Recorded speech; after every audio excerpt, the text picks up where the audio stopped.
VBG Ramji గ్రామాల ముఖ చిత్రం మార్చే పథకమని సీఎం చంద్రబాబు అన్నారు. గతంలో ఉపాధి హామీ పథకాన్ని రాయలసీమ నుంచే ప్రారంభించారని గుర్తు చేసిన సీఎం చంద్రబాబు ఇప్పుడు మెరుగైన సవరణలతో వీబీజీ రామ్జీని తీసుకొచ్చారని పేర్కొన్నారు.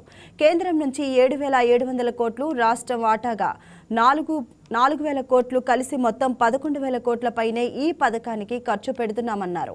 పనిని 100 రోజుల నుంచి 125 రోజులకు పెంచడం మంచి విషయమన్నారు. ఎంజీ నరగలే కేంద్ర రాష్ట్రాల వాటా 90 నుంచి 10గా ఉండేదని దానిని ఇప్పుడు 60 నుంచి 40గా మార్చినట్లు వివరించారు.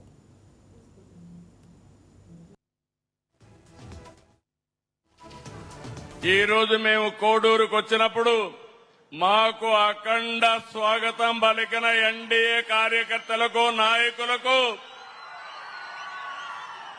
ప్రజలందరికీ నమస్కారాలు. ఈరోజు ఒక పవిత్రమైన కార్యక్రమం. దానికి నాంది నిన్నటి వరకు మీరు చూస్తే మంగంపేట వెరైటీస్ వరకే పరిమితం. ఈరోజు దేశానికి ఆదర్శాన్నిచ్చే జీ కార్యక్రమం ఇక్కడ ప్రారంభించుకోవడం ఒక చరిత్ర, ఒక హిస్టరీ. ఒకప్పుడు 100 రోజులు, ఇప్పుడు 125 రోజులు. వ్యవసాయ సమయంలో హాలిడే, అక్కడ 60 రోజులు కలుపుకుంటే సంవత్సరం అంతా పండగల రోజులు తప్ప 185 రోజులు పేదవాళ్ళకి పని కల్పించే ఏకైక కార్యక్రమం జీ అని చెప్పి కూడా మీకు తెలియజేస్తున్నా. ఏ పని కావాలంటే ఆ పని చేసుకోవచ్చు. మీ ఊర్లో చెరువు కావాలంటే చెరువు దూకోవచ్చు, కాలువలు రిపేర్ అంటే కాలువలు చేసుకోవచ్చు, ఇంకుడు గుంతలు కావాలంటే చేసుకోవచ్చు, భూసార పరిరక్షణ ఇలాంటి కార్యక్రమాలు చేసుకుంటాం. ఇక్కడ మనం జలధార కార్యక్రమం తీసుకొచ్చాం. మీ అందరికీ హామీ ఇస్తున్నా, గాలేరు నగర కాలువ కోడూరుకు తీసుకొచ్చే బాధ్యత ఈ ప్రభుత్వం తీసుకుంటాం. నీళ్లు తీసుకొచ్చి మీకు ఇస్తాం. ఇంకొక పక్కన 2 ఏళ్లలో పవన్ కళ్యాణ్ గారి ఆధ్వర్యంలో గ్రామాల్లో పెద్ద ఎత్తున అభివృద్ధి జరిగింది. ఒక చరిత్ర. 2024 ఆగస్టు 23న రాష్ట్ర వ్యాప్తంగా 13,226 గ్రామాల్లో ఒకేసారి గ్రామ సభలు పెట్టి గిన్నీస్ రికార్డు క్రియేట్ చేసిన ఘనత పవన్ కళ్యాణ్ గారికి దక్కింది.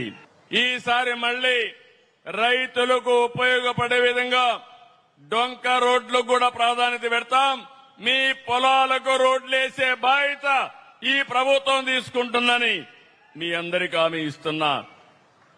ఈ కోడూరు నియోజకవర్గం ఇప్పుడే మీరు కొన్ని డిమాండ్లు అడిగారు.